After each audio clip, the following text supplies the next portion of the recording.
అమ్మ ఇక తులారాశి వారికి రోజు ఎలా ఉంది? తులారాశి వాళ్ళకి మానసిక ప్రశాంతతను పెంపొందించుకోవాలి, హృదయాందోళన అధిగమించాలి, సంతాన వర్గం కొరకు అధికంగా టెన్షన్ పడే అవకాశాన్ని ఉన్నప్పటికీ కూడా ఆ రకమైన టెన్షన్ని అధిగమించాలి, ఒత్తిడిని అధిగమిస్తూ ముందుకు వెళ్ళాలి, మెడిటేషన్ అనేది చేయాలి. సంతానం యొక్క అభివృద్ధి కొరకు వారి విద్యా సంబంధమైన విషయాల మీద అధిక శాతం దృష్టి కేటాయిస్తారు.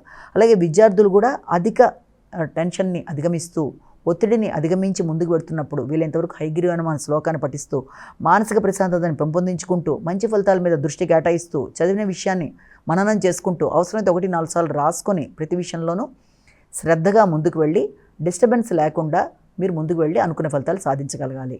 వృశ్చిక రాశి.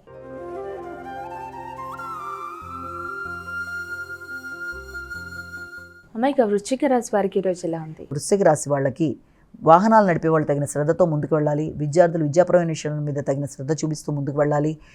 ప్రతి విషయంలోనూ డిస్ట్రాక్షన్స్కి లోను కాకుండా తగిన జాగ్రత్తలతో ముందుకు వెళ్ళాలి. స్థిరాస్తుల కొనుగోలు విషయంలో కావచ్చు, కొత్త వ్యక్తుల పరిచయంలో కావచ్చు, ఆర్థిక సంబంధమైన అంశాల్లో ఉన్న తగిన జాగ్రత్తలతో ముందుకు వెళ్ళాలి. మానసిక ప్రశాంతతను పెంపొందించుకోవాలి. గృహ సౌఖ్యాన్ని అనుకూలంగా మరల్చుకోవాలి. కొత్త విషయాలు నేర్చుకోవడానికి ప్రయత్నం చేస్తారు.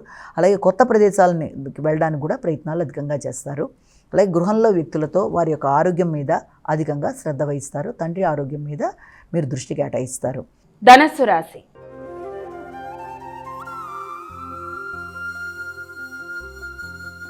అమ్మ ఇక ధనస్సు రాశి వారికి రోజు ఎలా ఉంది? ధనస్సు రాశి వాళ్ళకి సంఘంలో గుర్తింపు గౌరవం కలిగిన వ్యక్తుల యొక్క సహకారంతో అనుకున్న పనులు నిర్వర్తించుకుంటూ ముందుకు పెడతారు.